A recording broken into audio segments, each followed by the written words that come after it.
Hello everyone, it's a wet afternoon. Welcome on Homestead. Time to figure out why when you turn the switch on, this thing doesn't automatically start. First thing we gotta do, get this cover off.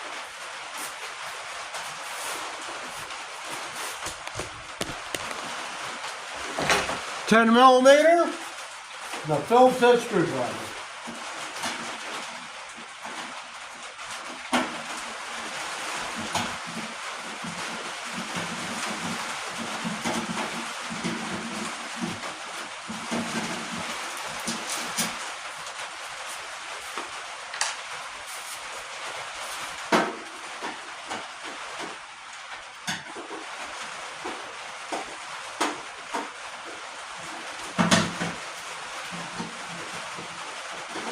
It's annoyed me for the past several years is why it doesn't automatically start. I have an idea, I know what it is.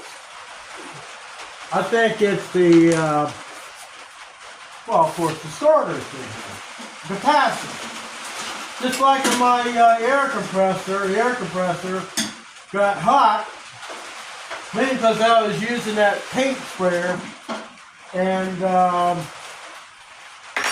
it got hot and it probably just burnt up.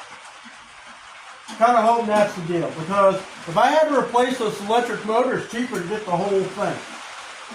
Trust me, I know these things.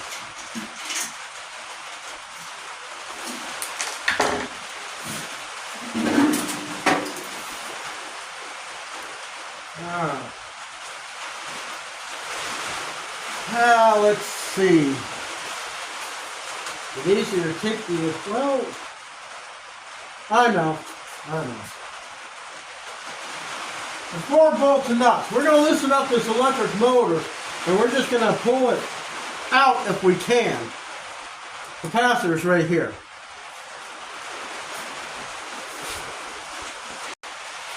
Well, that's a 12mm on the bottom for the nut. There is an adjustable up top here. I like the cement mixer. They got some pretty decent metal.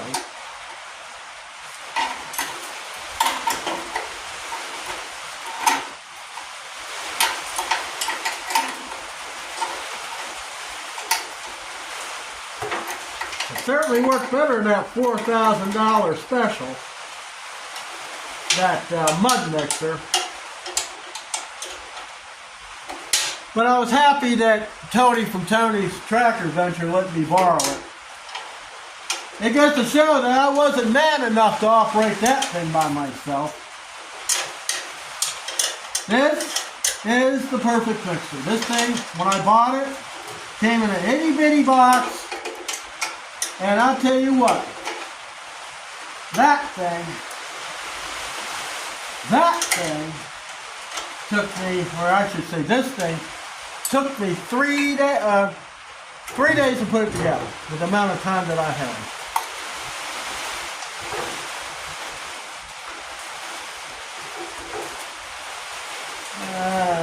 Gonna have to loosen these bolts up a little bit more than that. Have to lift the motor up because it's wrapped around the belt. There's an adjustment on the back. Lift this motor up and down. I just need to get this cover off.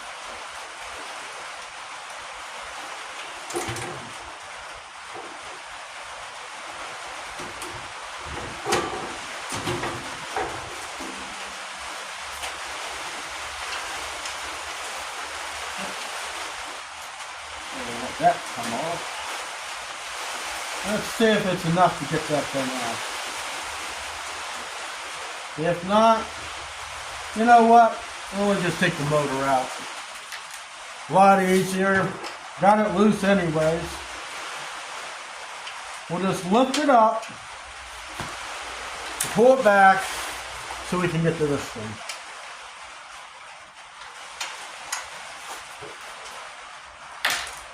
I don't remember what horsepower this thing was. I think it might be like a 1 horsepower.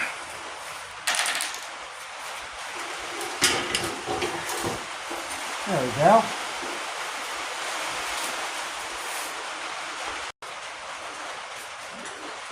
Let's see if this capacitor is burnt up like the other one was.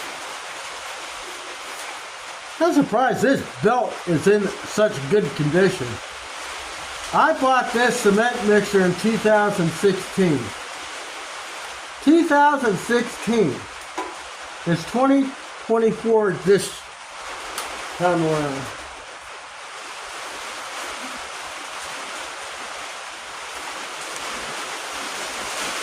It's been a good mixer. I mixed a hell of a lot of concrete with this thing. And I only paid $189 for it.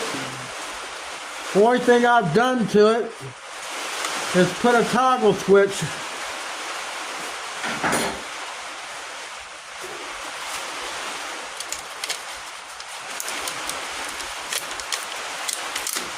Yep, it blew.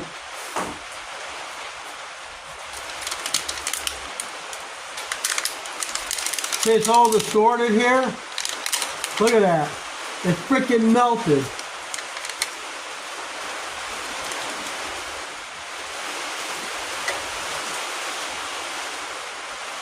See how it melted?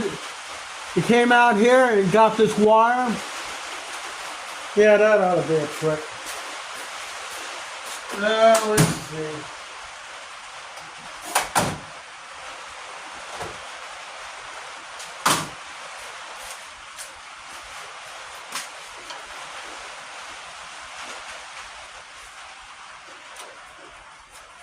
I don't want to cut the wire. I want to just cut this stuff off from around it if it's possible.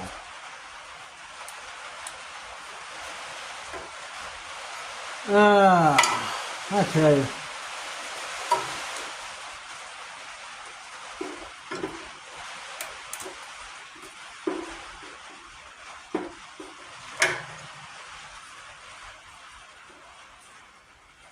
I don't think that's going to work too well. Let's see if I have some end cutters. Yeah, I got some end cutters.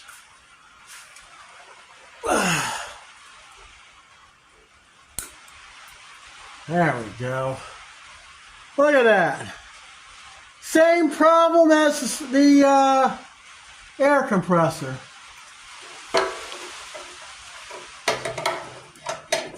Well, let's see. Hey, yeah, we got some information here. Okay. This one is a little different what the air compressor was. This thing is 350 volts.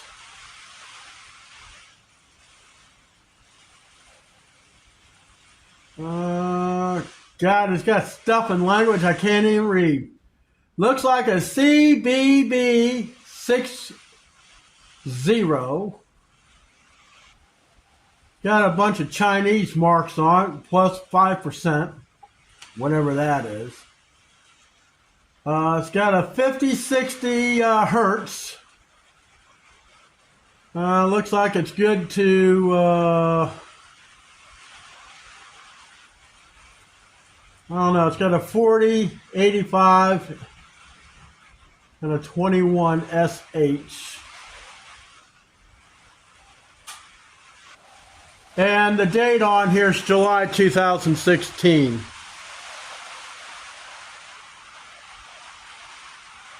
Yeah. But it was the problem. So I'm going to take a picture of this. I'm going to order this thing up and I'll have this thing back to work.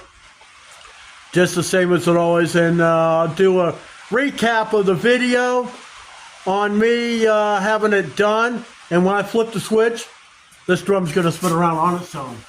So,